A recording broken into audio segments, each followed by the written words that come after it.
کتب سماویہ میں حضور کے صحابہ رضوان اللہ علیہم اجمعین کا ذکر۔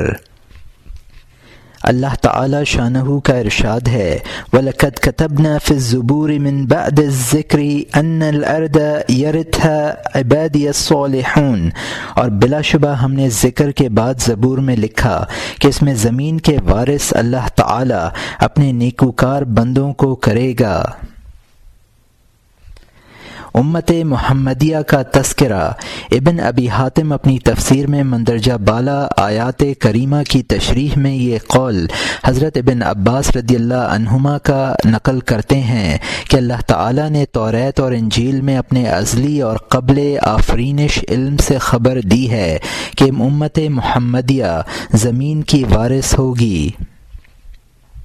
ابن ابی حاتم نے حضرت ابو درداء رضی اللہ عنہ سے روایت کی کہ انہوں نے جب ان الارض یرثھا عبادی الصالحون پڑھا تو کہا کہ ہم ہی وہ صالحین بندے ہیں، اور فرمایا کہ میں زبور کے اس نسخے سے واقف ہوں جس میں 150 صورتیں ہیں، اور میں نے اس کی چوتھی صورت میں پڑھا ہے کہ اللہ تعالی نے فرمایا، اے داؤد میں جو سناتا ہوں اسے سنو، اور سلیمان علیہ السلام کو حکم دو کہ وہ لوگوں کو بتا دیں کہ تمہارے بعد یہ زمین میری ہے، اور میں محمد صلی اللہ علیہ وسلم اور ان کی امت کو اس کا وارث کروں گا۔ حضرت صدیق اکبر رضی اللہ عنہ کا تذکرہ۔ ابن عساکر نے حضرت ابن مسعود رضی اللہ عنہ سے روایت کی کہ حضرت ابو بکر صدیق رضی اللہ عنہ نے فرمایا کہ میں حضور صلی اللہ علیہ وسلم کی بعثت سے پہلے یمن کی طرف گیا اور قبیلہ ازد کے ایک شیخ کے پاس پہنچا جو متجر عالم اور کتب سماوی کو پڑھنے والا شخص تھا، اور اس کی عمر 10 کم 400 برس کی تھی۔ اس ازدی عالم نے مجھ سے کہا کہ میرا خیال ہے کہ تم حرم مکہ کے رہنے والے ہو۔ میں نے کہا کہ ہاں۔ پھر اس نے کہا کہ میرا خیال ہے کہ تم قرشی ہو۔ میں نے کہا کہ ہاں۔ اس نے کہا کہ میرا خیال ہے کہ تم تمیمی ہو۔ میں نے کہا ہاں۔ اس نے کہا اب صرف ایک نشانی تمہارے طرف سے باقی رہ گئی ہے جس سے میں واقف نہیں ہو سکا ہوں۔ میں نے پوچھا وہ کون سی نشانی ہے؟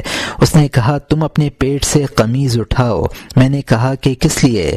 اس نے کہا کہ میں نے علم صادق میں پایا ہے کہ حرم مکہ میں ایک نبی مبعوث ہو گیا، اور اس کے دعوی نبوت میں ایک جوان اور ایک ادھیڑ عمر کا شخص مددگار ہوں گے، اور جوان شدتوں اور دشمنوں کی متحدہ قوت اور ہجوم مصائب کو خاطر میں نہ لائے گا اور ان کا زور توڑ کر رکھ دے گا، اور دوسرا ادھیڑ عمر شخص گورے رنگ اور لاغر جسم کا ہوگا، اور اس کے پیٹ پر ایک تل ہوگا اور بائیں ران پر ایک نشان ہوگا۔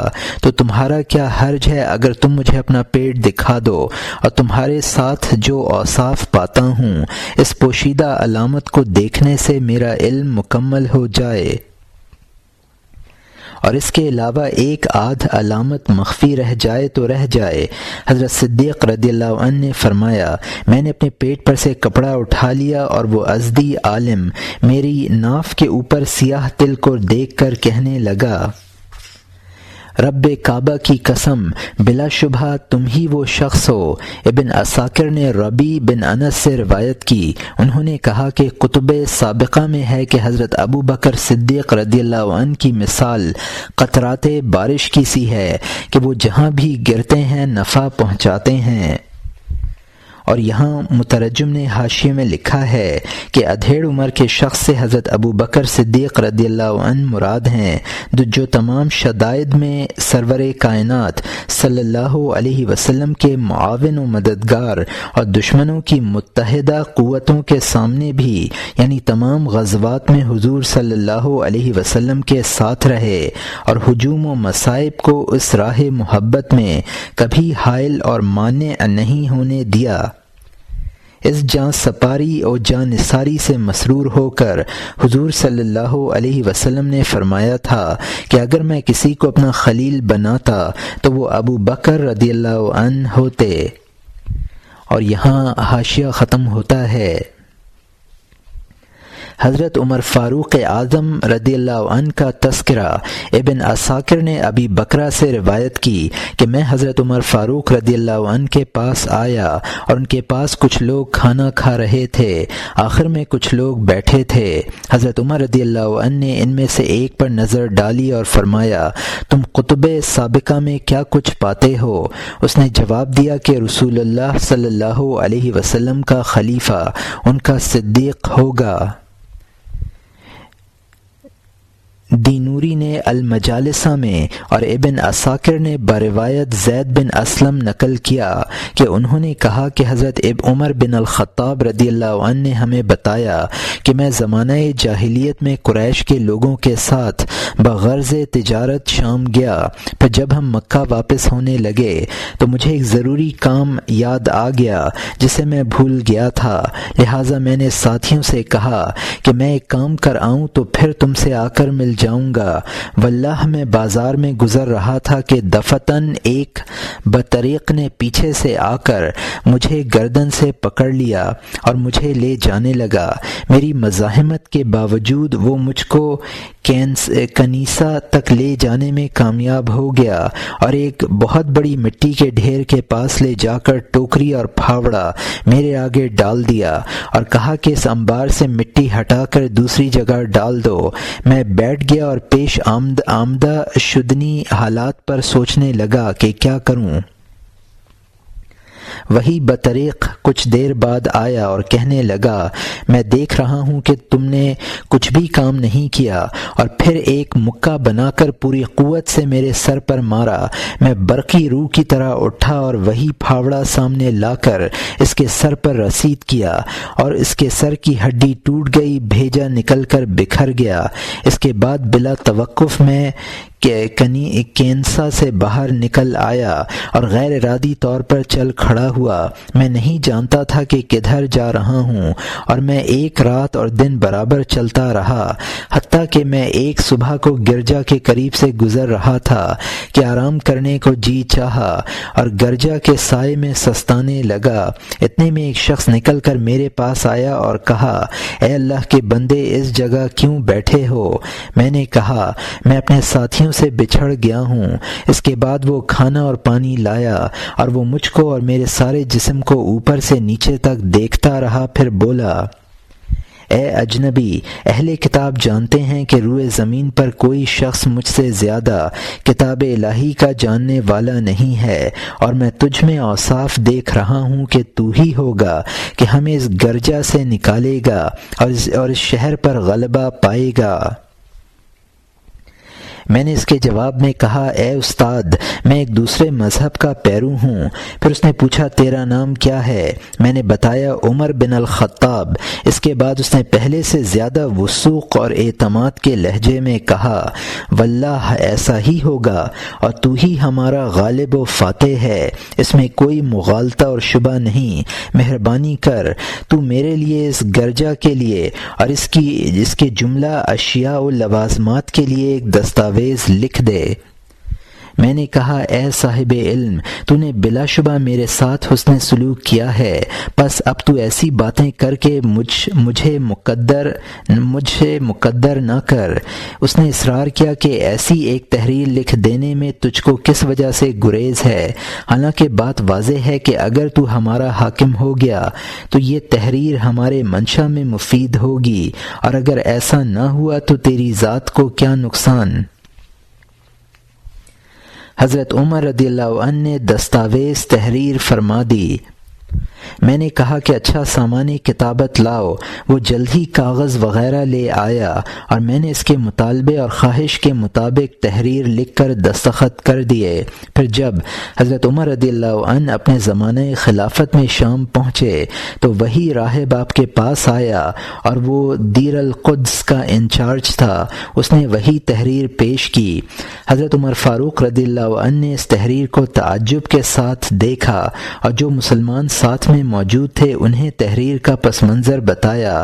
راہب نے عرض کیا، میرے لیے جو شرط منظور ہو چکی ہے اسے پورا فرمائیے۔ اس کا جواب آپ نے یہ دیا، اس معاملے میں نہ عمر کو اختیار ہے نہ اس کی اولاد کو۔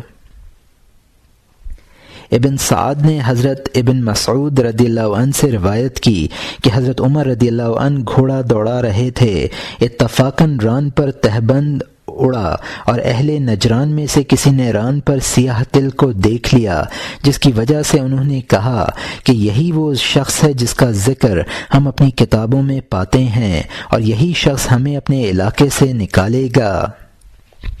حضرت عبداللہ بن امام احمد نے زوائد الزہد میں بروایت ابی اسحاق ابو عبیدہ رضی اللہ عنہ سے روایت کی کہ عہد رسالت میں حضرت عمر رضی اللہ عنہ گھوڑا دوڑا رہے تھے تو قبا کا دامن اڑ جانے سے ان کی ران کھل گئی۔ آپ کے ران پر سیاہ تل کو دیکھ کر نجران کے ایک شخص نے کہا، یہی وہ شخص ہے جس کا تذکرہ ہمیں اپنی کتابوں میں ملتا ہے کہ وہ ہمیں ہمارے گھروں سے نکال دے گا۔ ابو نعیم نے بروایت شہر بن حوشب کعب سے روایت کی کہ میں نے حضرت عمر فاروق رضی اللہ عنہ سے شام میں کہا کہ ان کتابوں میں بتایا گیا ہے کہ یہ شہر و امصار اس شخص کے ہاتھوں میں فتح ہوں گے جو صالحین، مسلمین اور متقین کے ساتھ ہمدرد اور مہربان، اور شورا پشتوں اور کافروں پر سخت گیر اور شدید ہے، اور اس کا باطن اس کے ظاہر سے بہتر، اور اس کے قول اور فعل میں تضاد نہیں، اور اس شدید ہے، اور اس کا باطن اس کے ظاہر سے بہتر، اور اس کے قول و فعل میں تضاد نہیں، اور اس کے نزدیک حق کے حاصل کرانے میں قریب و بعید برابر ہے۔ اس کے شاگرد رات میں عبادت گزار اور دن میں شیر ہیں، اور وہ آپس میں رحم دل، شفیق اور نیکوکار ہیں۔ یہاں مترجم نے حاشیے میں لکھا ہے، رسول اللہ صلی اللہ علیہ وسلم کے اصحاب گرامی کے بارے میں قرآن پاک کا ارشاد ہے، محمد الرسول اللہ والذین معہ اشداء علی الکفار رحماء بینہم، آخر تک۔ حضرت محمد اللہ کے رسول ہیں اور آپ کے ساتھی یعنی اصحاب آپس میں بڑے ملنسار لیکن کافروں پر بہت سخت گیر ہیں۔ اور یہاں حاشیہ ختم ہوتا ہے۔ حضرت عمر رضی اللہ عنہ نے فرمایا کہ اے کعب، تم نے ٹھیک کہا۔ کعب نے جواب دیا، ہاں خدا گواہ ہے، میں نے حقیقت بیان کی ہے کہ اس کے بعد حضرت عمر رضی اللہ عنہ نے فرمایا، ہر طرح کی حمد و ثنا کے لائق وہی ذات اقدس ہے جس نے ہمیں عزت و غلبہ دیا اور ہمیں شرافت و کرامت سے سرفراز کر کے ہمارے نبی محمد صلی اللہ علیہ وسلم کے ذریعے ہم کو باہم شفقت کرنے والا بنایا۔ ابن عساکر نے عبید بن آدم، ابی مریم اور ابی شعیب بن عمر سے نقل کیا ہے کہ حضرت عمر بن الخطاب مقام جابیہ میں تھے۔ اس وقت حضرت خالد بن ولید رضی اللہ عنہ بیت المقدس تشریف لائے تو نصرانی راہبوں نے ان سے کہا کہ آپ کا نام کیا ہے؟ انہوں نے فرمایا خالد بن ولید۔ پھر انہوں نے پوچھا آپ کے امیر کا نام کیا ہے؟ حضرت خالد رضی اللہ عنہ نے فرمایا عمر بن الخطاب رضی اللہ عنہ۔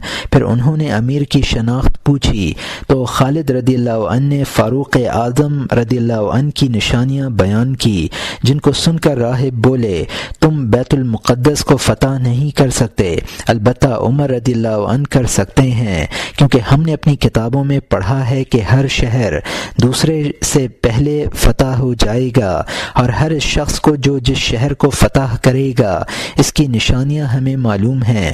ہماری کتب مقدس میں ہے کہ بیت المقدس سے پہلے کی ساریہ فتح ہوگا، پس واپس جاؤ، اسے فتح کرو، پھر اپنے امیر کو ساتھ لے کر آنا۔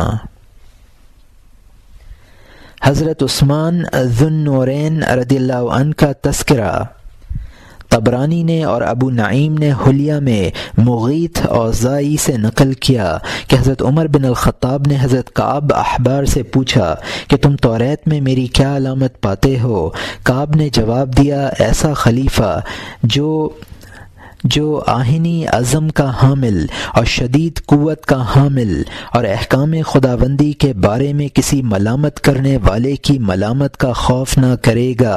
پھر تمہارے بعد ایسا خلیفہ ہوگا جسے امت قتل کرے گی اور وہ لوگ اسے خلیفہ کے حق میں ظالم، اور پھر اس کے بعد ملت مصائب میں مبتلا ہو جائے گی۔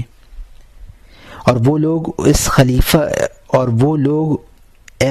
خلیفہ کے حق میں ظالم ہیں، پھر اس کے بعد ملت مصائب میں مبتلا ہو جائے گی۔ ابن عساکر نے حضرت فاروق اعظم رضی اللہ عنہ کے مؤذن اقرا سے روایت کی کہ ایک مرتبہ حضرت عمر رضی اللہ عنہ نے اسقف کو بلایا اور دریافت فرمایا، کیا تم اپنی کتابوں میں ہمارا کچھ بھی ذکر پاتے ہو؟ اسقف نے جواب میں کہا، ہم تمہاری علامات اور اوصاف کو تو پاتے ہیں مگر ان کا ذکر نام بنام نہیں ہے۔ حضرت عمر رضی اللہ عنہ نے دریافت کیا، تم میرا ذکر کس طرح پاتے ہو؟ اسقف نے جواب دیا، آہن کی مانند، لوہے کے مشابہ۔ آپ نے پوچھا اس کا کیا مطلب ہوا؟ اس نے کہا کہ اصولوں کا بہت سختی سے پابند امیر، دشمنان دین کے لیے مرد آہن۔ حضرت عمر رضی اللہ عنہ نے کہا، صرف اللہ کے لیے بڑائی ہے، ہر طرح کی تعریف بھی اسی کے لیے ہے۔ پھر حضرت فاروق رضی اللہ عنہ نے پوچھا، میرے بعد ہونے والا خلیفہ کا ذکر کس طرح ہے؟ اس نے کہا، وہ ایک حلیم الطبع، بہت ہی باحیا اور صالح مرد ہے جو اقربا کو دوسروں پر ترجیح دے گا۔ حضرت عمر رضی اللہ عنہ نے کہا کہ اللہ تعالی برادرم عفان کے بیٹوں پر رحم فرمائے۔ پھر سوال کیا کہ جو شخص ان کے بعد خلیفہ ہوگا اس کے بارے میں کیا مذکور ہے؟ اسقف نے جواب دیا، لوہے کا میل ہے۔ اس پر حضرت فاروق رضی اللہ عنہ نے کہا، ہائے افسوس! اسقف راہب امیر المومنین رضی اللہ عنہ کا قطع کلام کرتے ہوئے بولا، اے امیر ٹھہریے، وہ مرد تو صالح ہے لیکن اس کی خلافت کا قیام خون ریزی اور کھینچی ہوئی برہنہ تلواروں کے درمیان ہوگا۔ ابن عساکر نے ابن سیرین سے روایت کی کہ کعب احبار نے حضرت عمر فاروق رضی اللہ عنہ سے دریافت کیا کہ کیا آپ نیند میں کچھ دیکھتے ہیں؟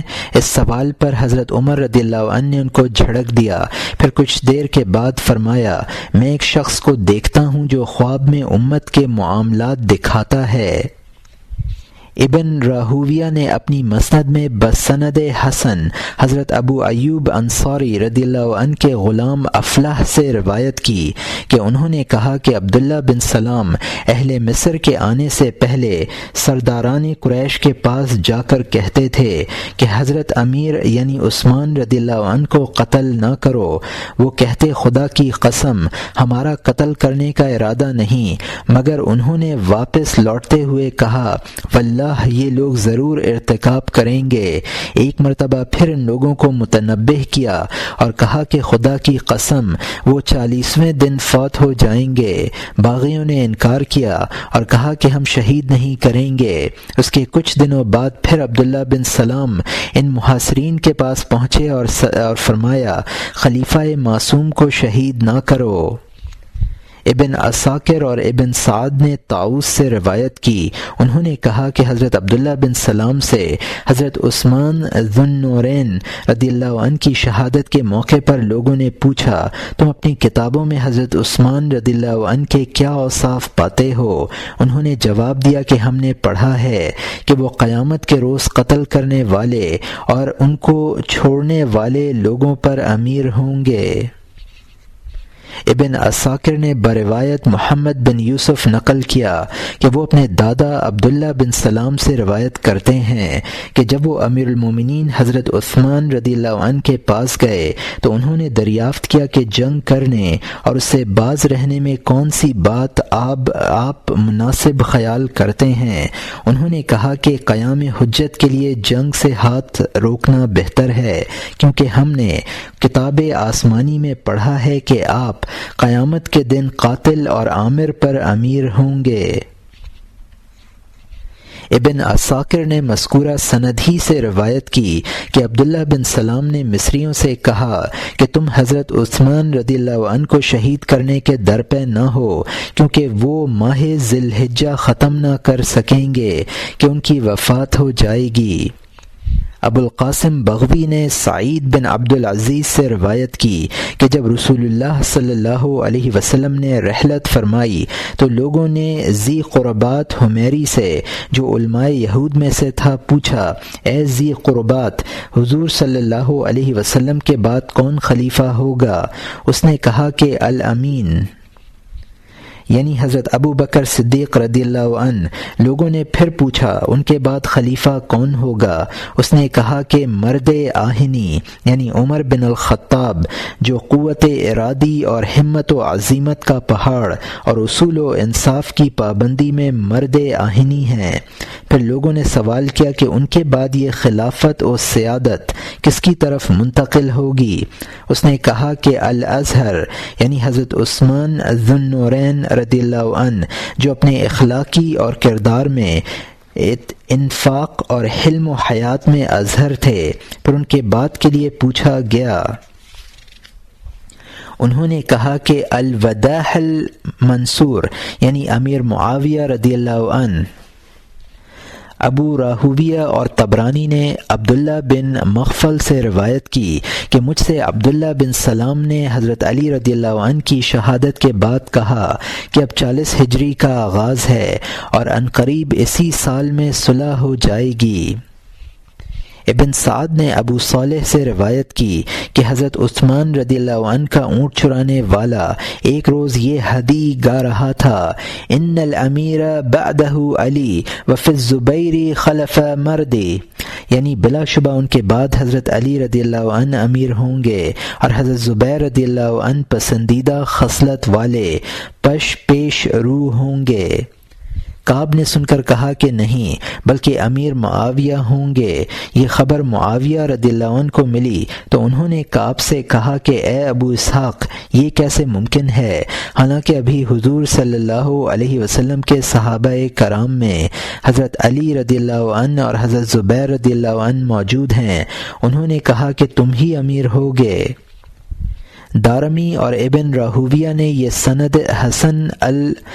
سند حسن ابو جریر ازدی اور عبداللہ بن سلام سے روایت کی کہ انہوں نے رسول اللہ صلی اللہ علیہ وسلم سے عرض کیا کہ آپ صلی اللہ علیہ وسلم کا ذکر ہمیں اپنی کتابوں میں اس طرح ملتا ہے کہ قیامت کے روز آپ رب کے حضور اس حال میں کھڑے ہوں گے کہ آپ کے دونوں رخسار سرخ ہوں گے، اور آپ کے بعد امت جو کارنامے انجام دے گی ان کی وجہ سے آپ محجوب اور شرمندہ ہوں گے اور حیا آئے گی۔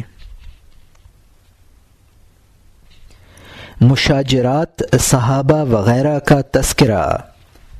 طبرانی اور بیہقی نے محمد بن یزید ثقفی سے روایت کی کہ قیس بن خرشہ اور کعب احبار دونوں ہمراہ جا رہے تھے، یہاں تک کہ جب یہ دونوں مقام صفین پہنچے تو کعب ٹھہر گئے اور کچھ دیر اس سرزمین پر نظر ڈالی، پھر فرمایا اس خطۂ سرزمین پر مسلمانوں کا اس قدر خون بہے گا کہ اتنا خون کسی اور خطۂ زمین پر نہ بہا ہوگا۔ اس پر قیس نے کہا، یہ بات تمہیں کس ذریعے سے معلوم ہوئی؟ حالانکہ یہ بات علم غیب سے ہے اور غیب کا علم صرف اللہ کو ہے۔ اس پر کعب نے کہا، زمین کا بالشت بھر ٹکڑا بھی ایسا نہیں ہے جس کا ذکر توریت منزلہ موسیٰ میں نہ ہو۔ حاکم نے مستدرک میں حضرت عبداللہ بن زبیر رضی اللہ عنہ سے روایت کی کہ جب مختار کاسران کے سامنے لایا گیا تو انہوں نے کہا کہ کعب نے جو باتیں بتائی تھیں ان سب باتوں کو میں نے درست پایا، سوائے اس ایک بات کے جو مجھ سے کہی کہ عنقریب ایک ثقفی شخص مجھ کو قتل کرے گا۔ عامش کہتے ہیں کہ وہ اسے نہ جان سکے کہ حجاج ثقفی کو ان کے لیے پوشیدہ رکھا گیا ہے۔ حجاج کے ظلم کا تذکرہ۔ حاکم نے مستدرک میں حضرت عبداللہ بن عمر رضی اللہ عنہ سے روایت کی کہ میں نے کتاب میں پڑھا ہے کہ امیر معاویہ رضی اللہ عنہ کا ایک ہم نسب شخص لوگوں کا خون بہائے گا اور دوسرے کے اموال کو حلال جانے گا اور بیت اللہ کے ایک ایک پتھر کو توڑے گا۔ میری حیات میں اگر اس طرح کے واقعات رونما ہوئے تو میں دیکھ لوں گا، ورنہ تم ان باتوں کو ذرا یاد رکھنا۔ عبداللہ بن عمر رضی اللہ عنہ نے یہ بات بنی مغیرہ کی جبل ابو قیس پر رہنے والی عورت سے کہی تھی۔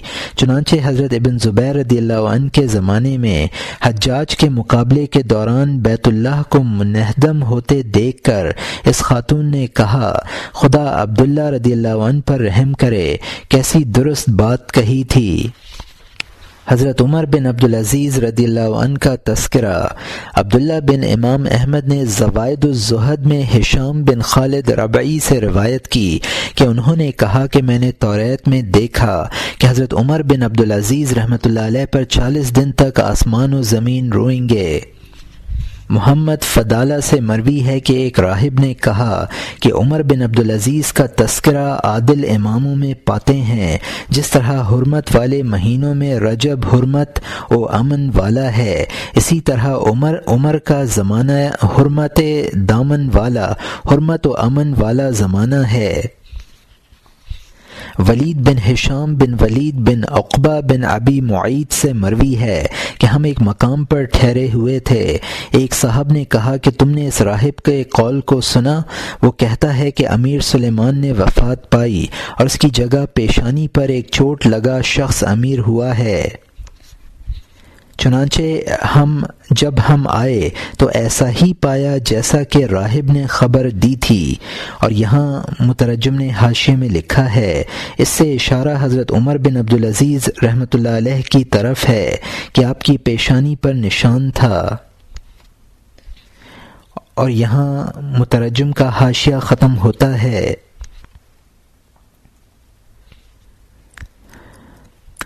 راوی کا بیان ہے کہ پھر جب ہم چوتھے سال اس مقام پر ٹھہرے تو اس شخص نے اسی راہب سے جا کر کہا، صاحب من، اس موقع پر تم نے جو خبر دی تھی ہم نے ویسا ہی پایا۔ راہب نے جواب دیا، خدا شاہد ہے، عمر بن عبدالعزیز کو زہر پلا دیا گیا ہے۔ پھر جب ہم واپس لوٹے تو واقعی حضرت عمر بن عبدالعزیز کو زہر دیا جا چکا تھا۔ ابن عساکر نے بطریق مغیرہ بن نعمان ایک بصری شخص سے روایت کی، اس نے بتایا کہ میں نے بیت المقدس کے ارادے سے چلا تو میں ایک جگہ بارش میں گھر گیا اور میں نے ایک راہب کی صومعہ میں پناہ لی تو راہب نے میرے روبرو آ کر کہا، ہم کو اپنی کتاب مقدس میں یہ واقعہ ملتا ہے کہ تمہارے دین کے کچھ لوگ مقام عذرا میں قتل کیے جائیں گے اور ان پر حساب ہوگا نہ عذاب۔ تو کچھ ہی عرصہ گزرا تھا کہ حجر بن عدی اور ان کے ساتھیوں کو مقام عذرا میں لایا گیا اور انہیں قتل کیا گیا۔ بیہقی نے کعب سے روایت کی کہ انہوں نے کہا کہ بنی عباس کے سیاہ جھنڈے نکلیں گے یہاں تک کہ شام میں قیام کریں گے اور ان کے ہاتھوں سے ہر جابر اور ان کے ہر دشمن کو اللہ تعالی قتل کرائے گا۔ دولابی نے الکنی میں بروایت حماد بن سلمہ از یعلا بن عطا از بجیر بن ابی عبید از سراح بن یرموکی جو اہل کتاب سے تھا روایت کی۔ اس نے کہا کہ میں کتاب آسمانی میں لکھا پاتا ہوں کہ سمت میں 12 رئیس ہوں گے، ان 12 میں ایک نبی ہوگا، اور جب ان کی تعداد پوری ہو جائے گی تو وہ لوگ آپس میں سرکشی و بغاوت اور جنگ و جدال کرنے لگیں گے۔ یہاں مترجم نے حاشیے میں لکھا ہے، تاریخ اسلام کا عہد زرعی پڑھنے والے ذرا ان اوراق کو الٹ کر بھی دیکھ لیں تو معلوم ہوگا کہ اموی اور عباسی دور میں 1 کروڑ سے زیادہ مسلمانوں کی تلواروں کے بھینٹ چڑھ گئے۔ اور یہاں حاشیہ ختم ہوتا ہے۔ حضور صلی اللہ علیہ وسلم کے بارے میں کاہنوں کی پیشن گوئیاں۔ ابو نعیم اور ابن عساکر نے بروایت اسماعیل بن عیاش از یحییٰ بن ابی عمر شیبانی از عبداللہ بن دیلمی از ابن عباس رضی اللہ عنہما روایت کی کہ ایک شخص ابن عباس رضی اللہ عنہما کے پاس آیا اور اس نے کہا کہ مجھے معلوم ہوا ہے کہ آپ سطیح کا ذکر کیا کرتے ہیں اور آپ کا یہ خیال ہے کہ اللہ تعالی نے بنی آدم میں کسی کو اس کی مثل پیدا نہیں کیا۔ حضرت ابن عباس رضی اللہ عنہما نے کہا کہ ہاں ایسا ہی ہے، اللہ تعالی نے سطیح کو تختے پر گوشت کا ایک لوتھڑا پیدا کیا، اس کی نقل و حمل تختے ہی پر ہوئی، اس کے بدن میں ہڈی تھی نہ پٹھا، نہ اس کی کھوپڑی تھی نہ گردن، ہتھیلیاں بھی غائب تھیں، اس کی اس لوتھ کو مثل گتھڑی کے لپیٹ لیا جاتا، اس کے جسم میں کوئی حس و حرکت نہ تھی، صرف زبان حرکت کرتی تھی۔ اس کے کہنے پر اس کو تختے پر رکھ کر مکہ لایا گیا تو اس کے پاس 4 کرشی تھے۔ آل قسی میں سے عبد شمس، عبد مناف، احوص بن فہر اور عقیل بن ابی وقاص، ان چاروں نے اپنا نام اور نسبی تعارف کرایا۔ لوگوں نے کہا کہ جمع والے ہیں جو تمہاری زیارت کے لیے آئے ہیں۔ عقیل نے ایک ہندی تلوار اور روبینہ برچھابہ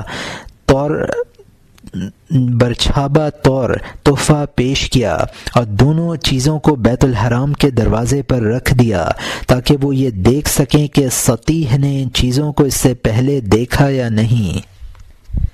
تھوڑی دیر کے بعد سطیح نے کہا کہ اے عقیل، اپنا ہاتھ میرے سامنے لاؤ۔ اس نے اپنا ہاتھ آگے کیا۔ اس کے بعد سطیح نے کہا، قسم ہے باطن کے جاننے والے اور خطاؤں سے درگزر کرنے والے کی، قسم ہے پورا ہونے والے عہد کی، اور قسم ہے بیت الحرام کی، تم نے جو تحفہ پیش کیا ہے اس میں شمشیر ہندی اور دوسرا روبینی نیزہ ہے۔ ان قرشیوں نے کہا کہ اے بزرگ سطیح، آپ نے درست فرمایا۔ اس کے بعد سطیح نے کہا کہ قسم ہے فرح کے ساتھ لات کی، قسم ہے قوس و قزح کی، قسم ہے سبقت لے جانے والے گھوڑے کی، قسم ہے پیشانی پر نشان والے گھوڑے کی، قسم ہے تازہ کھجور کے درخت کی، قسم ہے خشک و تر خرموں کی، بلا شبہ کوا جس طرف اڑا مبارک ہے۔ اس نے بتایا ہے کہ یہ لوگ جمع سے تعلق نہیں رکھتے اور ان کا نسب ان قریش سے ملتا ہے جو پتھریلی زمین کے رہنے والے ہیں۔ یہاں مترجم نے حاشیے میں لکھا ہے کہ سطیح کاہن نے جو قسمیں کھائیں وہ عرب جاہلیت میں عام تھیں۔ کوے کے اڑانے اور کوے کی کائیں سے بھی عرب جاہلیت میں شگون لیا جاتا تھا۔ جب اسلام آیا تو اس نے ان تمام مشرکانہ قسموں اور رسموں کو مٹایا۔ اور یہاں حاشیہ ختم ہوتا ہے۔ ان چاروں نے کہا کہ اے سطیح، آپ ٹھیک کہتے ہیں کہ ہم اسی علاقے کے رہنے والے ہیں، ہم آپ کے پاس صرف ملاقات کی غرض سے حاضر ہوئے ہیں۔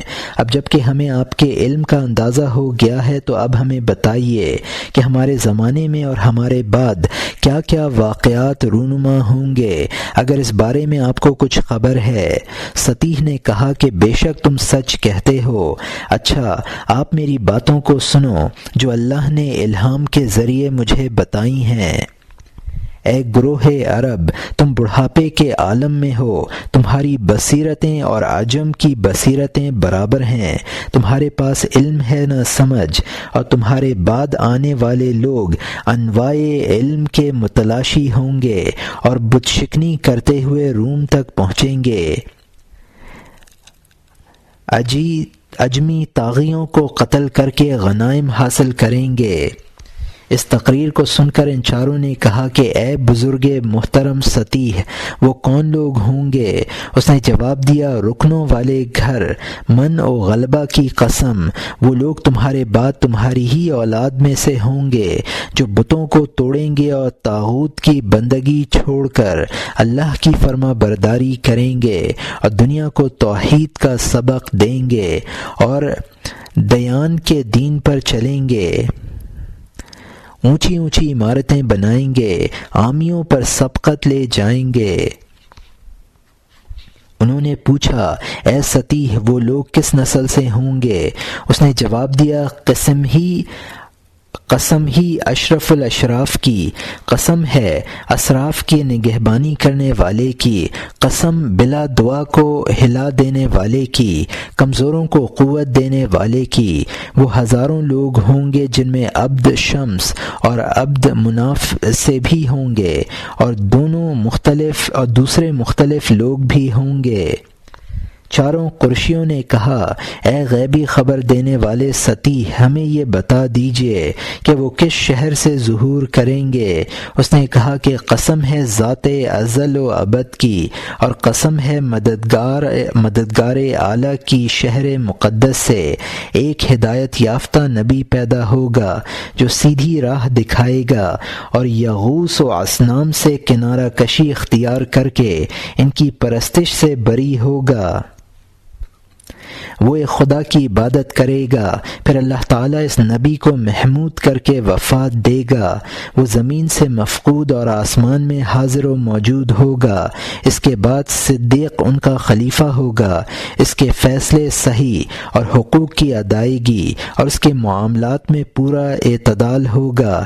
اس خلیفہ اول کے بعد دوسرا صاحب عدل و استقامت خلیفہ ہوگا، جو اعلیٰ درجے کا مدبر، تجربہ کار اور معاملہ شناس ہوگا۔ وہ کل ملت کا بہترین ذمہ دار، مہمان نواز اور عدلیہ کا ایک مثالی استحکام کرنے والا ہوگا۔ اس کے بعد وہ شخص خلیفہ اور نائب ہوگا جو اپنے سابقین کی طرح مستعد، ذرہ پوش اور آزمودہ کار ہوگا۔ بائیں ہمہ غدار منصوبے بنائیں گے، اور یہ اشرار تعمیری مشوروں کا بہانہ بنا کر گروہ در گروہ اس کے شہر میں جمع ہو جائیں گے اور اس معصوم کو بے دردی کے ساتھ شہید کر ڈالیں گے۔ پھر اس کے خون کا بدلہ لینے کے لیے اکابرین اور معززین امت کھڑے ہوں گے۔ اس کے بعد وہ خلیفہ ہوگا جو اپنی ذاتی رائے کو فریب دینے والے کی رائے سے متفق کر دے گا۔ پھر قلمرو میں لشکر عظیم مد مقابل ہوں گے۔ پھر اس کے بعد اس کا بیٹا جانشین ہوگا۔ وہ جمع شدہ مال میں ہاتھ ڈالے گا۔ کم ہی لوگ ہوں گے جو اس کو پسند کریں گے۔ وہ عوام کے خزانے میں تصرف کرے گا اور آئندہ جانشین کے لیے بھی خزانہ بھرے گا۔ اس کے بعد وہ بادشاہ والی ہو جائیں گے کہ ان کے عہد میں خون ریزی عام ہوگی۔ بعد ازاں ان کا والی ایک مفلوق الحال شخص ہوگا۔ وہ ان کو فرش کی طرح پامال کرے گا۔ پھر ایک مضبوط گرفت والا ابو جعفر ہوگا جو حق کو دور اور مضر کو قریب کرے گا اور بہت بری طرح زمین کو فتح کرے گا۔ اس کے بعد ایک پستہ قد شخص والی ہوگا۔ اس کی پشت پر نشان ہوگا۔ وہ سلامتی کی موت مرے گا۔ پھر نسبتاً کم مکار شخص آئے گا اور وہ ملک کو خالی اور بیکار چھوڑ دے گا۔ پھر اس کا بھائی والی ہوگا جو اسی کی راہ پر گامزن ہوگا۔ وہ ممبر و اموال کے ساتھ مخصوص ہوگا۔ اس کے بعد والی وہ شخص ہوگا جو غصے کو ضبط نہ کر سکے گا۔ وہ دنیا پسند اور مالدار ہوگا۔ اس کے معاصرین اور ہم زمانہ لوگ نیز اس کے اقارب اسے جنگ پر ابھاریں گے اور پھر اس پر چڑھائی کریں گے اور سلطنت سے معزول کر دیں گے، اور پھر وہ قتل کر دیا جائے گا۔ اس کے بعد ساتواں شخص برسر اقتدار آئے گا۔ وہ ملک کو قحط زدہ، ویران اور پسماندہ بنا دے گا اور ملک کے اندر ایک بھوکے حریص کی طرح لوٹ کھسوٹ کرے گا۔ اس وقت یہ حالت ہوگی کہ بے مایہ و حریص لوگ ملک گیری کی طمع کریں گے اور ننگے بھوکے لوگ والی بنیں گے۔ قبیلہ نزار کے لوگ بنی قحطان کو پامال کریں گے، اور یہ دونوں قبیلے دمشق میں لبنان کے قریب نبرد آزما ہوں گے۔ اس دن اہل یمن کے دو طبقے ہوں گے، ایک غالب اور دوسرا مغلوب مغزول۔ یہاں مترجم نے حاشیے میں لکھا ہے، تاریخ اسلام کا مطالعہ کیجیے، خلافت راشدہ میں خلیفہ سوم و چہارم کے حالات پڑھیے، اس کے بعد امام حسن رضی اللہ عنہ کی صلح جوئی، اور اس کے بعد اموی سلاطین کی چیرہ دستیاں دیکھیے۔ یہ پیش گوئی حرف بحرف صادق آتی ہے، اور یہاں حاشیہ ختم ہوتا ہے۔ صحرا نشینوں کے خیموں کو تم بوسیدہ دیکھو گے اور ان کے جھنڈے کھلے پاؤ گے، اور قیدیوں کو پابہ زنجیر دیکھو گے۔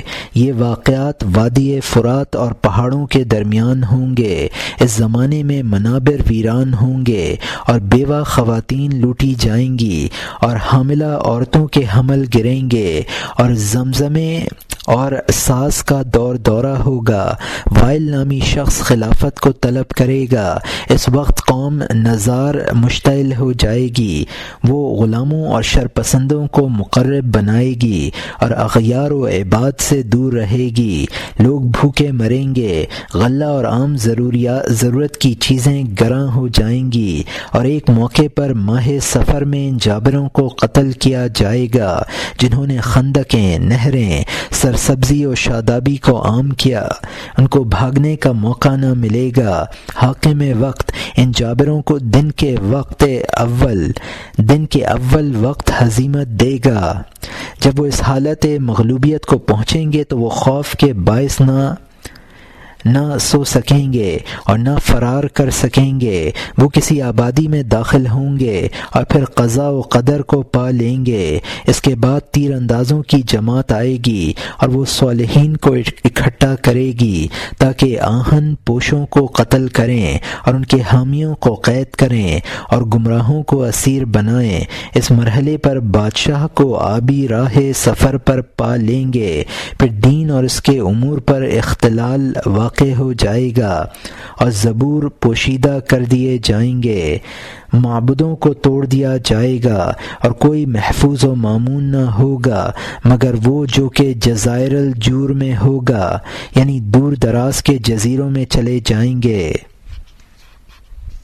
اس کے بعد جنوب کی سمت سے غبار اٹھے گا اور دیہاتی گنوار غلبہ کریں گے۔ ان میں کوئی بھی بدکاری، جنگجوئی اور ہٹ دھرمی سے پاک و مبرہ نہ ہوگا۔ یہ زمانہ بہت ہی خراب ہوگا۔ کاش قوم میں اس دن کچھ حیا ہوتی اور تمناؤں کی خواہش نہ کرتی۔ ان چاروں کرشی حضرات نے دریافت کیا، اے سطیح اس کے بعد پھر کیا ہوگا؟ اس نے کہا، اس کے بعد یمن سے ایک شخص اٹھے گا، وہ خوبصورت اور برف کی مانند سفید ہوگا، وہ صنعاء اور عدن کے درمیان میں ایک علاقے سے ظاہر ہوگا، اس کا نام حسین یا حسن ہوگا، اللہ تعالیٰ اس کے سر پر فتنوں کو لے جائے گا۔ ابن عساکر نے بروایت ابن اسحاق چند راویوں سے نقل کیا ہے کہ ربیعہ بن نصر لخمی نے ایک خوفناک خواب دیکھا جس سے وہ زیادہ خوفزدہ ہو گیا، تو اس نے اپنی مملکت کے معبروں کے پاس لوگوں کو بھیجا اور کسی کاہن، جادوگر، شگون لینے والے اور منجم کو نہ چھوڑا، سبھی لوگوں کو طلب کر لیا اور کہا کہ میں نے ایک خوفناک خواب دیکھا ہے جس کی وجہ سے میں خائف اور دہشت زدہ ہو گیا ہوں، لہٰذا مجھے اس کی تعبیر دو۔ معبروں نے کہا کہ مجھے اس کی تعبیر دو۔ معبروں نے کہا، خواب بیان فرمائیے تاکہ ہم تعبیر دیں۔ اس نے جواب دیا کہ میں خواب بیان کروں اور پھر تم اس کی تعبیر دو، یہ طریقہ کار میرے لیے اطمینان کا باعث نہیں، کیونکہ میں سمجھتا ہوں کہ صحیح تعبیر وہی کرے گا جو اس خواب کو میرے بیان کیے بغیر جانتا ہو کہ میں کیا دیکھ چکا ہوں۔ ربیعہ کا نقطہ نظر معلوم کر کے حاضرین میں سے کسی ایک نے کہا، اگر آپ اس طریقے پر تعبیر کے خواہاں ہیں تو سطیح یا شق کے پاس کسی کو بھیجنا چاہیے، ان دونوں سے بہتر کوئی شخص نہیں ہے، یہ دونوں افراد خواب اور تعبیر بتا سکتے ہیں۔ طلبی پر شق سے پہلے سطیح آ گیا۔ بادشاہ نے کہا، اے سطیح میں خواب دیکھ کر خوفزدہ ہو گیا ہوں، تم اس کی تعبیر دو۔ سطیح نے جواب میں کہنا شروع کیا، اے بادشاہ آپ نے خواب دیکھا ہے کہ تاریکی کی حالت میں ایک ایک شعلہ برآمد ہوا، وہ تہامہ کا علاقہ ہے اور شعلے نے ہر کھوپڑی والے کو کھا لیا ہے۔ بادشاہ نے کہا اے سطیح، تم نے خواب کے بیان میں کوئی بھی غلطی نہیں کی، ہاں اب تم اس کی تعبیر بیان کرو۔ سطیح نے کہا میں قسم کھاتا ہوں دونوں حرہ کے درمیان ہر چرند اور پرند کی تمہاری مملکت میں حبشی اتریں گے اور ابین سے لے کر جرش تک کے علاقے پر وہ قبضہ کر لیں گے۔ یہ سن کر بادشاہ نے کہا یہ بات ہمارے لیے موجب فکر و علم اور خوف و ہراس کا باعث ہے، بتاؤ یہ بات تمہارے زمانے میں ہوگی یا بعد میں؟ سطیح نے کہا نہیں، بات کو 60-70 سال سے زیادہ گزر جانے کے بعد واقع ہوگی۔ بادشاہ نے پوچھا یہ ملک ان کے قبضے میں ہمیشہ رہے گا یا پھر نکل جائے گا؟ سطیح نے کہا کچھ اوپر 70 برس کے بعد یہ ملک ان کے قبضے سے نکل جائے گا، پھر ان میں سے اکثر قتل کیے جائیں گے اور کچھ جان بچا کر بھاگ سکیں گے۔ بادشاہ نے پوچھا ان کو قتل کرنے اور بھاگنے پر مجبور کر دینے والا شخص کون ہوگا؟ سطیح نے جواب دیا ارم ذی یزن، ان کا حکم عدن سے یورش کرے گا اور پھر ان میں سے کسی ایک کو یمن میں نہ چھوڑے گا۔ بادشاہ نے پوچھا حاکم عدن کی حکومت یمن میں ہمیشہ رہے گی یا ختم ہو جائے گی؟ سطیح نے جواب دیا کہ کچھ اوپر 70 برس کے بعد اس کی حکومت بھی ختم ہو جائے گی۔ بادشاہ نے دریافت کیا اس کی حکومت کو پھر کون ختم کرے گا؟ سطیح نے کہا کہ ایک نبی برحق جس پر اللہ تعالی کی جانب سے ہدایت و وحی نازل ہوا کرے گی۔ بادشاہ نے سوال کیا وہ نبی مکرم کس قبیلے سے ہوگا؟ سطیح نے کہا غالب بن فہر بن مالک بن نضر کی اولاد سے، اس کی امت میں حکومت آخر زمانے تک باقی رہے گی۔ بادشاہ نے پوچھا کیا زمانے کا بھی آخری کنارہ ہے؟ سطیح نے کہا ہاں، وہ جس روز تمام اولین و آخرین جمع ہوں گے، اس روز نیکوکار سعادت مند ہیں اور بدکار لوگ بدبخت ہیں۔ بادشاہ نے کہا اے واقف حالات سطیح، جو کچھ تم کہہ رہے ہو کیا واقعی یہ درست ہے؟ سطیح نے کہا ہاں، میں قسم کھاتا ہوں شفق، عنق اور فلک کی کہ جو کچھ میں نے بیان کیا وہ حق ہے۔ یہاں مترجم نے حاشیے میں لکھا ہے کہ لوگ جس طرح بتوں کی قسم کھاتے تھے اسی طرح مظاہر قدرت کی بھی قسم کھاتے تھے، اور یہاں حاشیہ ختم ہوتا ہے۔ جب سطیح اپنی گفتگو اور جوابات سے فارغ ہوا تو شق کو بادشاہ ربیہ نے اپنے پاس بلایا اور کہا میں خواب دیکھ کر خوفزدہ ہو گیا ہوں، اور جو سوال و جواب سطیح سے ہو چکے تھے ان کو بادشاہ نے مخفی رکھا تاکہ وہ معلوم کر سکے دونوں کاہنوں کے بیان اور تعبیر میں کیا اور کس قدر اتفاق یا اختلاف ہے۔ شق نے کہا ہاں، آپ نے تاریکی سے ایک شعلہ برآمد ہوتے دیکھا، پھر وہ باغ اور پشتے کے درمیان ٹھہرا ہوا، پھر اس نے ہر جاندار کو کھا لیا۔ بادشاہ نے پوچھا اس کی تعبیر تم کیا کرتے ہو؟ اس نے کہا میں قسم کھاتا ہوں دونوں حرہ کے درمیانی انسانوں کی، آپ کی سرزمین میں سوڈانی یلغار کریں گے اور وہ نازک انگلیوں والوں پر غالب ہو جائیں گے اور ابین اور نجران تک قبضہ کر لیں گے۔ بادشاہ نے کہا یہ بات ہمارے لیے موجب اشتعال بھی ہے اور باعث رنج و تفکر بھی، بتا سکتے ہو کہ یہ سب کچھ میرے عہد میں ہوگا یا میرے بعد؟ شق نے جواب دیتے ہوئے کہا کچھ زمانے کے بعد یہ حالات و حادثات رونما ہوں گے، اس کے بعد تم لوگوں کو ان سوڈانیوں سے ایک عظیم اور صاحب شان چھڑائے گا اور وہ ان کو ایک دردناک مزہ چکھائے گا۔ بادشاہ نے پوچھا وہ عظیم ترین شخص کون ہے؟ شق نے کہا وہ لڑکا نہ زیادہ کم مرتبہ ہوگا نہ زیادہ معزز، ذی یزن کے گھر میں پیدا ہوگا۔ بادشاہ نے دریافت کیا اس کی حکومت ہمیشہ رہے گی یا جاتی رہے گی؟ کاہن نے جواب دیا ایک رسول مرسل اس کے اقتدار و سلطنت کو ختم کرے گا اور وہ رسول حق اور دین و عدل کو لائے گا اور وہ ایک خاص نظام زندگی کا داعی اور صاحب فضل ہوگا۔ یہ حکومت اس کے صاحبوں اور متعین میں فیصلہ کے دن تک باقی رہے گی۔ بادشاہ نے سوال کیا وہ فیصلے کا دن ہے؟ شک کاہن نے جواب دیا یہ وہ دن ہوگا جس میں حاکموں کو بدلہ دیا جائے گا، آسمان سے بلانے والے کی ندا سنی جائے گی جسے ہر زندہ اور مردہ سنے گا۔ اس دن تمام لوگ میقات میں جمع ہوں گے۔ جس نے اپنی زندگی میں اللہ تعالی سے تقوی اختیار کیا ہوگا وہ اس دن کامیاب اور نجات یافتہ ہوگا۔ ابن عساکر کہتے ہیں مجھے خبر ملی ہے کہ سطیح کاہن سیل ارم کے زمانے میں پیدا ہوا اور حضور صلی اللہ علیہ وسلم کے سال ولادت میں اس کی موت واقع ہوئی۔ وہ 500 سال زندہ رہا۔ اس کے علاوہ دوسرا ایک قول یہ ہے کہ وہ 300 سال زندہ رہا۔ ابو موسیٰ مدینی میں بروایت ابن کلبی از عوانہ نقل کرتے ہیں کہ حضرت عمر فاروق رضی اللہ عنہ نے اپنے ہم نشینوں سے پوچھا کیا تم میں سے کوئی شخص زمانہ جاہلیت میں رسول اللہ صلی اللہ علیہ وسلم کے بارے میں کوئی ایسی بات جانتا تھا جو اس کے سامنے واقع ہوئی ہو؟ آپ کے استفسار پر طفیل بن زید حارثی نے جن کی عمر 160 برس تھی کہا ہاں امیر المومنین، ایک شخص مامون بن معاویہ تھا جس کی کہانت کے بارے میں آپ کو علم ہے۔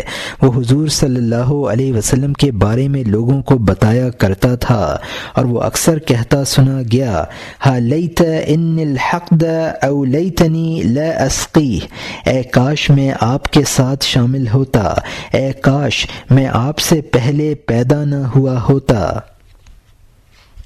طفیل بیان کرتے ہیں کہ ہم تہامہ میں تھے کہ ہمیں نبی کریم صلی اللہ علیہ وسلم کی بعثت کی خبر ملی۔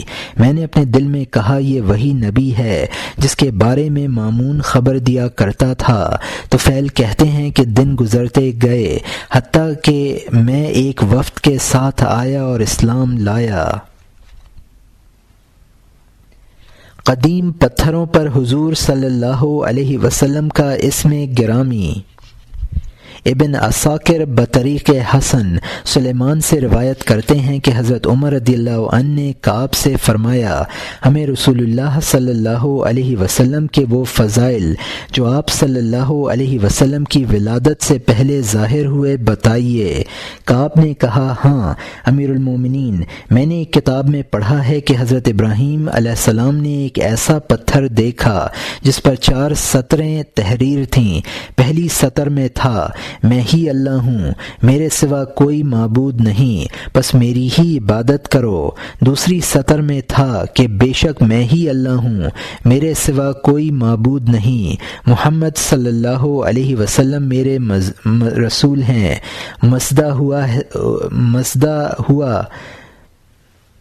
مزدہ ہو اے اسے جو ایمان لایا اور آپ صلی اللہ علیہ وسلم کی پیروی کی۔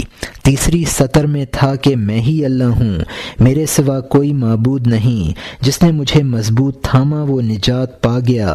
چوتھی سطر میں تھا کہ میں اللہ ہوں، میرے سوا کوئی معبود نہیں، حرم میرا ہے اور کعبہ میرا گھر ہے، تو جو میرے گھر میں داخل ہوا وہ میرے عذاب سے محفوظ رہا۔ امام بخاری رحمۃ اللہ علیہ نے تاریخ میں اور بیہقی رحمۃ اللہ علیہ بطریق محمد بن الاسود بن خلف بن عبد یغوث روایت کرتے ہیں انہوں نے اپنے باپ سے سنا کہ قریش نے مقام ابراہیم کے نچلے حصے سے ایک کتاب پائی۔ قریش نے اس کے پڑھنے کے لیے حمیر کے ایک شخص کو بلایا۔ اس نے کہا اس میں ایسے کلمات ہیں کہ اگر میں ان کو تم سے بیان کروں تو تم مجھے قتل کر دو گے۔ اس پر ہم نے گمان کیا کہ شاید اس میں محمد صلی اللہ علیہ وسلم کا ذکر ہوگا، پھر ہم نے اس کو نابود کر دیا۔ ابو نعیم نے بروایت حریش طلحہ رضی اللہ عنہ سے روایت کی، انہوں نے کہا پہلی مرتبہ جب خانہ کعبہ منہدم ہوا تو وہاں ایک پتھر منقش پایا گیا، پھر ایک شخص کو بلایا گیا، اس نے اسے پڑھا تو یہ لکھا تھا، میرا جو بندہ منتخب، متوکل، منیب اور مختار ہے، اس کی جائے ولادت مکہ اور جائے ہجرت مدینہ ہے، وہ دنیا سے رخصت نہ ہوگا جب تک کہ ٹیڑھی زبانوں کو سیدھا نہ کر دے اور عام گواہی نہ ہو جائے کہ اللہ کے سوا کوئی معبود نہیں۔ اس کی امت بہت زیادہ حمد کرنے والی ہوگی، وہ ہر فراز پر اللہ کی حمد کرے گی اور نصف کمر پر تہبند باندھے گی اور اپنے ہاتھوں اور پاؤں کو پاک رکھے گی۔ ابن عساکر نے ابو الطیب عبد المنعم بن غلبون مقری سے روایت کی کہ عموریہ کو جب فتح کیا گیا تو وہاں ایک کنیسہ پر سنہری حرفوں سے لکھا پایا گیا کہ بعد میں آنے والے لوگوں میں سے وہ شخص بہت برا ہے جو سلف یعنی گزرے ہوئے لوگوں کو برا کہے، کیونکہ عہد ماضی کا ایک شخص زمانہ مستقبل کے 1000 اشخاص سے بہتر ہے۔ اے صاحب رضی اللہ عنہ، اے صاحب غار، تم نے افتخار کی کرامت حاصل کی، اسی لیے ملک جبار نے تمہاری تعریف کی ہے، کیونکہ اس نے اپنے بھیجے ہوئے نبی پر اپنی نازل کردہ کتاب میں فرمایا ثانی اثنین اذ ہما فی الغار، دو میں کا دوسرا جبکہ وہ دونوں غار میں تھے۔ اے عمر رضی اللہ عنہ، تم حاکم نہ تھے بلکہ باپ تھے۔ اے عثمان رضی اللہ عنہ، تم ظلماً قتل کیے گئے اور قبر میں لوگ تمہاری زیارت نہ کریں گے۔ اے علی رضی اللہ عنہ، تم امام الابرار ہو اور رسول اللہ صلی اللہ علیہ وسلم کے آگے سے کافروں کو بھگانے والے ہو۔ تو وہ صاحب غار ہے اور یہ اخیار میں سے ایک، اور وہ شہروں کا فریاد رس ہے اور یہ ابرار کا امام، تو جو کوئی ان چاروں میں سے کسی کی تنقیص کرے اس پر جبار کی لعنت ہے۔ ابو الطیب کہتے ہیں کہ میں نے کنیسہ کے راہب سے پوچھا جس کی بھویں تک بڑھاپے سے سفید ہو چکی تھیں، یہ عبارت تمہارے کنیسہ کے دروازے پر کب سے منقش ہے؟ اس نے جواب دیا تمہارے نبی صلی اللہ علیہ وسلم کی بعثت سے 2000 برس پہلے سے۔ ابو محمد جوہری رحمۃ اللہ علیہ نے امالیہ میں یحییٰ رحمۃ اللہ علیہ بن الیمان سے روایت کی کہ مجھے بنی سلیم کی مسجد کے امام نے بتایا ہے کہ ہمارے بزرگوں نے روم کی طرف جہاد کیا تو انہوں نے ایک کنیسہ پر یہ شعر منقوش پایا، انرجو امہ قتلت حسین شفاعتہ جدہ یوم الحساب، یعنی جس امت نے حسین رضی اللہ عنہ کو قتل کیا، کیا وہ قیامت کے دن ان کے نانا کی شفاعت کی امید اور توقع رکھے گی؟ ہمارے بزرگوں نے راہبوں سے دریافت کیا، یہ عبارت آپ لوگ اس کنیسہ میں کب سے دیکھ رہے ہیں؟ انہوں نے جواب دیا کہ تمہارے نبی صلی اللہ علیہ وسلم کی آمد سے 600 سال پہلے سے یہ عبارت موجود ہے۔ حضور صلی اللہ علیہ وسلم کی نسب و نسات کی عصمت و عظمت۔ ابن سعد اور ابن عساکر نے حضرت ابن عباس رضی اللہ عنہما سے روایت کی کہ رسول اللہ صلی اللہ علیہ وسلم نے فرمایا، میں حضرت آدم علیہ السلام سے اب تک بذریعہ نکاحی منتقل ہوا ہوں، میرے اجداد کی نسل میں زنا نہیں ہوا۔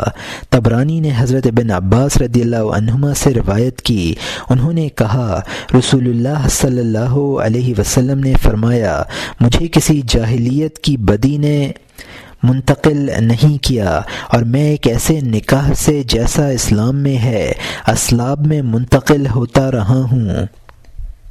ابن سعد اور ابن عساکر نے حضرت عائشہ رضی اللہ عنہما سے روایت کی کہ رسول اللہ صلی اللہ علیہ وسلم نے فرمایا، میں نکاح ہی سے متولد ہوا، نہ کسی ناجائز عمل سے۔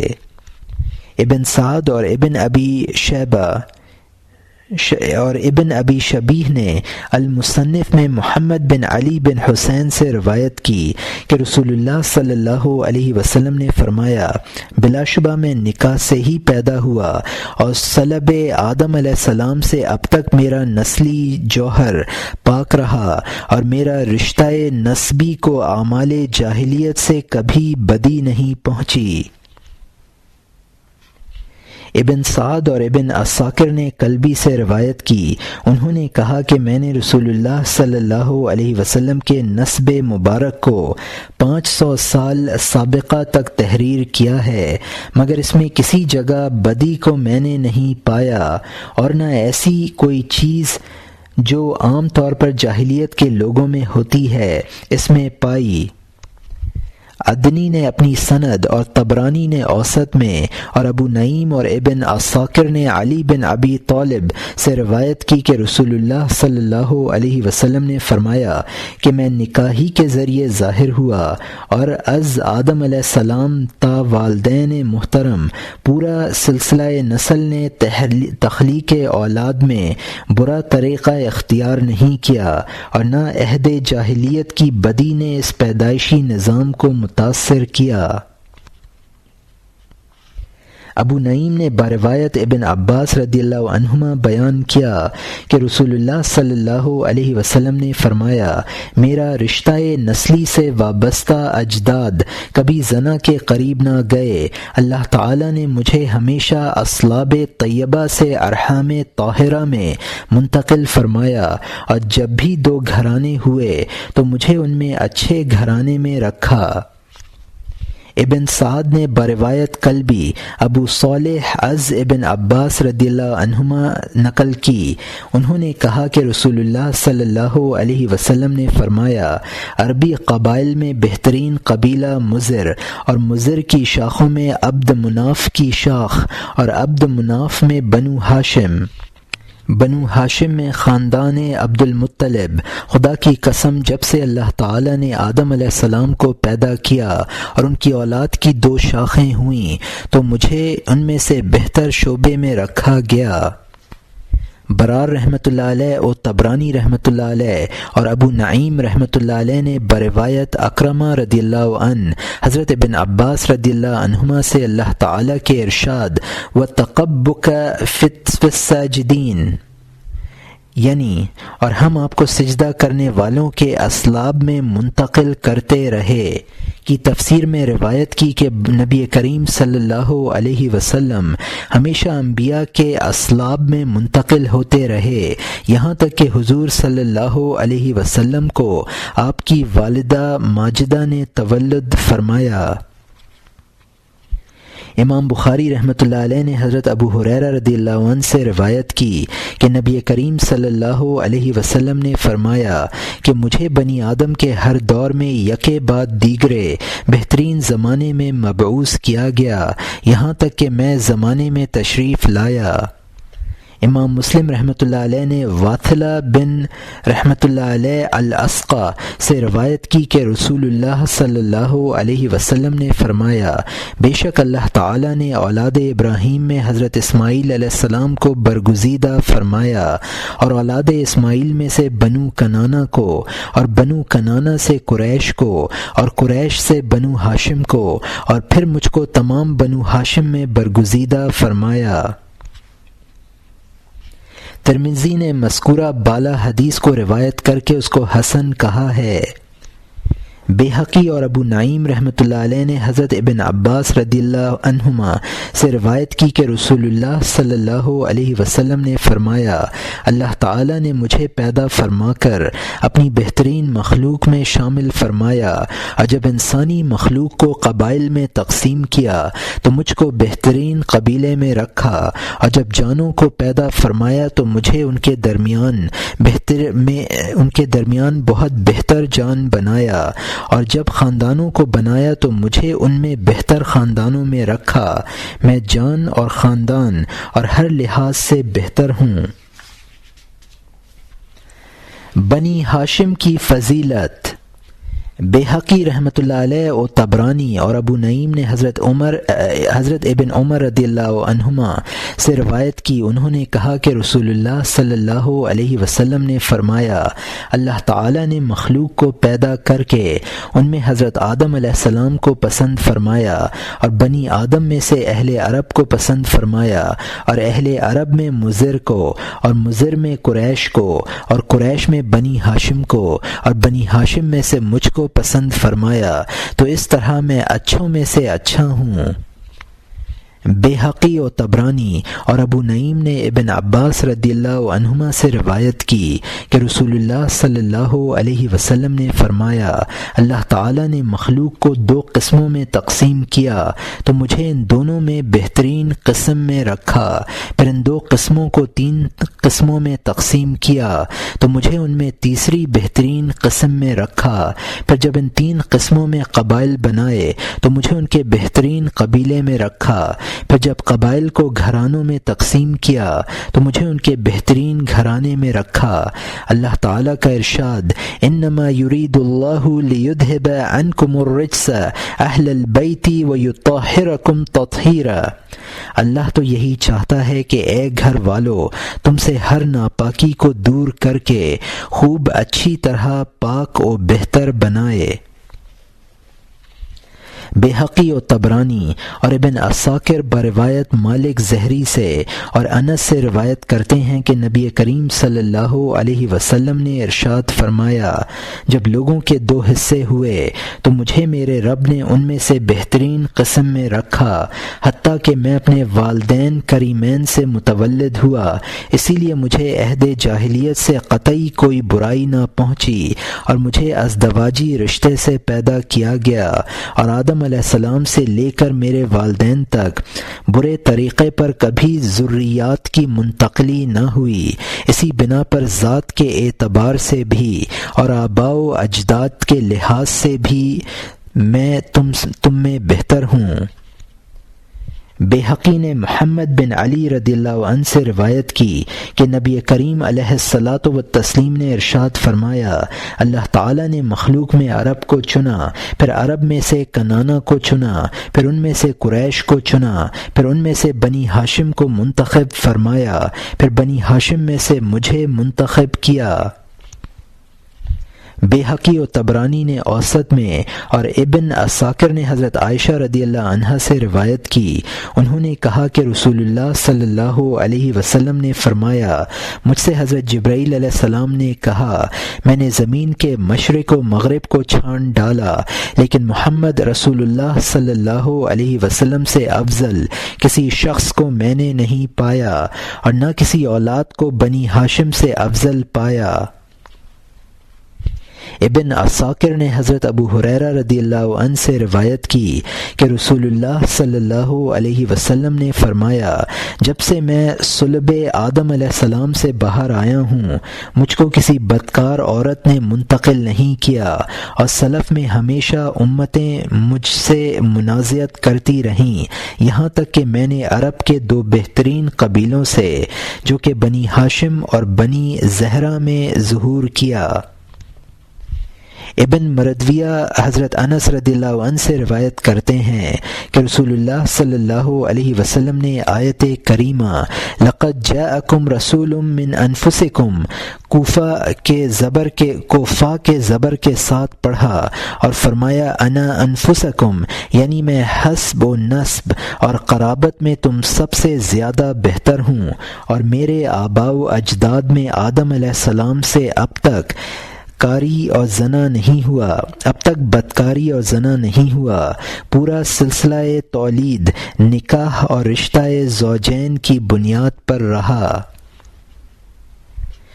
ابن ابی عمر عدنی نے اپنی مسند میں حضرت ابن عباس رضی اللہ عنہما سے روایت کی کہ اللہ تعالیٰ کی بارگاہ میں حضرت آدم علیہ السلام کی تخلیق سے 2000 سال پہلے قریش نور تھے، وہ نور خدا کی تسبیح کرتا تھا اور فرشتے تسبیح میں موافقت کرتے تھے۔ پھر جب اللہ تعالیٰ نے حضرت آدم علیہ السلام کو پیدا فرمایا تو اس نور کو ان کے صلب میں ودیعت فرما دیا۔ رسول اللہ صلی اللہ علیہ وسلم نے فرمایا، اللہ تعالیٰ نے مجھے آدم علیہ السلام کی صلب میں زمین پر اتارا، اس کے بعد صلب نوح علیہ السلام میں رکھا، اس کے بعد صلب ابراہیم علیہ السلام میں۔ اسی طرح اللہ تعالیٰ مجھے پاکیزہ اسلاب اور مطہر ارحام میں منتقل فرماتا رہا، یہاں تک کہ مجھے اپنے والدین کے ذریعے ظاہر فرمایا۔ میرے اجدادی سلسلے میں کوئی ایک مرد و عورت بھی رشتہ مناکحت کے بغیر قریب نہیں ہوئے۔ یہاں مترجم نے حاشیے میں لکھا ہے، سرکار دو عالم صلی اللہ علیہ وسلم کا سلسلہ نسب مطہر و پاک اسی طرح ہے۔ حضرت محمد مصطفیٰ صلی اللہ علیہ وسلم ابن عبداللہ ابن عبد المطلب بن ہاشم بن عبد مناف بن قسی بن کلاب بن مرہ بن کعب بن لوی بن غالب بن فہر بن مالک بن نضر بن کنانہ بن خزیمہ بن مدرمہ بن الیاس بن مقر بن نزار بن معد بن عدنان۔ آپ کے اجداد و اسلاف کرام جب شہروں میں وارد ہوئے یعنی آدم و حوا تو آپ حضرت آدم علیہ السلام کی صلب میں موجود تھے۔ اور یہاں مترجم کا حاشیہ ختم ہوتا ہے۔ اس حدیث کی وہ روایت شاہد ہے جسے حاکم و طبرانی نے خزیم بن اوس سے روایت کی۔ انہوں نے کہا کہ میں رسول اللہ صلی اللہ علیہ وسلم کی جناب میں غزوہ تبوک کی واپسی کے وقت ہجرت کر کے حاضر ہوا۔ اس وقت میں نے حضرت عباس رضی اللہ عنہما کو کہتے سنا۔ انہوں نے عرض کیا، یا رسول اللہ، میری خواہش ہے کہ میں آپ صلی اللہ علیہ وسلم کی مدح عرض کروں۔ حضور صلی اللہ علیہ وسلم نے فرمایا، اللہ تعالیٰ تمہارے منہ کو ٹھنڈا رکھے۔ تو انہوں نے کہا، من قبلها تبت فی الصلال وفی مستودع حیث یخصف الورق۔ یا رسول اللہ صلی اللہ علیہ وسلم، آپ اپنے آباء و اجداد کے اسلاب و ارحام میں اس وقت سے پاکیزہ رہے جب سے آدم علیہ السلام جسم پر پتے لپیٹتے تھے۔ ثم حبطت البلاد ولا بشر انت ولا مدغة ولا علق۔ پھر آپ شہروں میں شان کے ساتھ آئے کہ اس وقت آپ صلی اللہ علیہ وسلم نہ انسانی جسم میں تھے اور نہ مدغہ تھے اور نہ جمع ہوا خون، بل نطفة تركب الصفين وقد الجم نسراد أهله الغرق، بلکہ آپ بصورت نطفہ تھے اور اس کشتی میں سوار تھے جبکہ کوہ نصر اور اس کے رہنے والے غرقاب ہو رہے تھے۔ تنقل من صاحب رحم اذا مدی عالم بدا طبق۔ آپ صلب سے رحم کی طرف منتقل ہوتے رہے جبکہ ایک جہان دنیا سے رخصت ہوتا اور دوسرے ان کی جگہ پیدا ہوتے رہے۔ وردت نار الخلیل مستطرا فی صلبہ انت کیف یحترق۔ آپ صلی اللہ علیہ وسلم حضرت خلیل علیہ السلام کے صلب میں پوشیدہ ہو کر نار نمرود میں اترے۔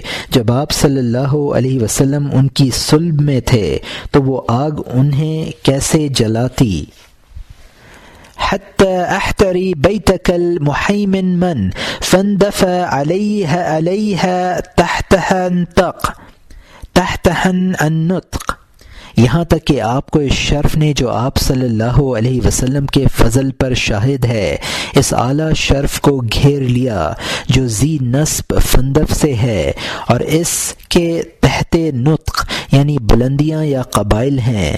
وَأَنْتَ لِمَا وَلَدَتْ أَشْرِقَتْ آل أَرْدَ وَدَاءَتْ بِنُورِقَ الْأُفَقِ۔ اور آپ صلی اللہ علیہ وسلم کی شان یہ ہے کہ جب آپ صلی اللہ علیہ وسلم پیدا ہوئے تو زمین روشن ہو گئی اور آپ صلی اللہ علیہ وسلم کی شعاع نور سے افق آسمان منور اور روشن ہو گیا۔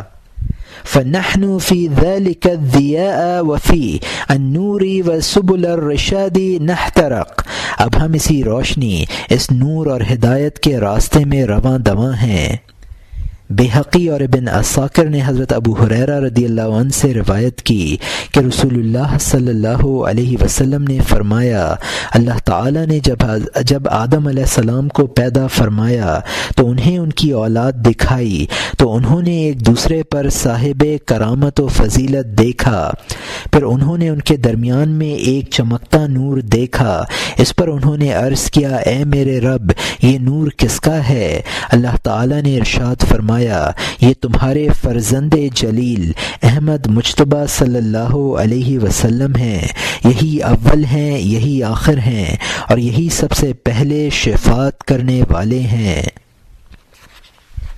ابو نعیم فرماتے ہیں کہ حضور صلی اللہ علیہ وسلم کی نبوت کے دلائل کے نجملہ وجوہ ایک وجہ نسبی فضیلت ہے، اس لیے کہ نبوت حکومت اور سیادت بھی ہے، اور حکومت و سیادت ذی حسب اور صاحب عزت و شرف ہی ہوتی ہے، اس لیے یہ بات رعایا کے انقیاد و اطاعت اور اس کی پیروی کرنے میں ایک مؤثر ذریعہ ہے۔ اسی وجہ سے تو ہرقل شاہ روم نے ابو سفیان سے سوال کیا تھا کہ تم لوگوں کے درمیان ان کے نسبی حالت کیسی ہے، ان کی نسبی حالت کیسی ہے؟ ابو سفیان نے جواب دیا تھا، وہ ہمارے درمیان صاحب نسب ہیں۔ ہرقل نے کہا، یہی نسبی بزرگی، نجابت و اصالت اور طہارت تمام رسولوں میں رہی ہے، اور وہ اپنی قوم میں نجات نسبی کے لحاظ سے ممتاز رہے ہیں۔ اور یہاں مترجم نے حاشیے میں لکھا ہے، اگر وہ نجابت نسبی میں ممتاز نہ ہوتے تو قوم کی نگاہ میں کبھی معزز و محترم نہیں ہو سکتے تھے، اور نہ قوم ان کے حکم کو واجب الادعان و اطاعت سمجھتی، جیسا کہ ہرقل نے ابو سفیان کو بتایا کہ تمام رسول اس نجابت نسبی سے مشرف رہے ہیں۔ اور یہاں مترجم کا حاشیہ ختم ہوتا ہے۔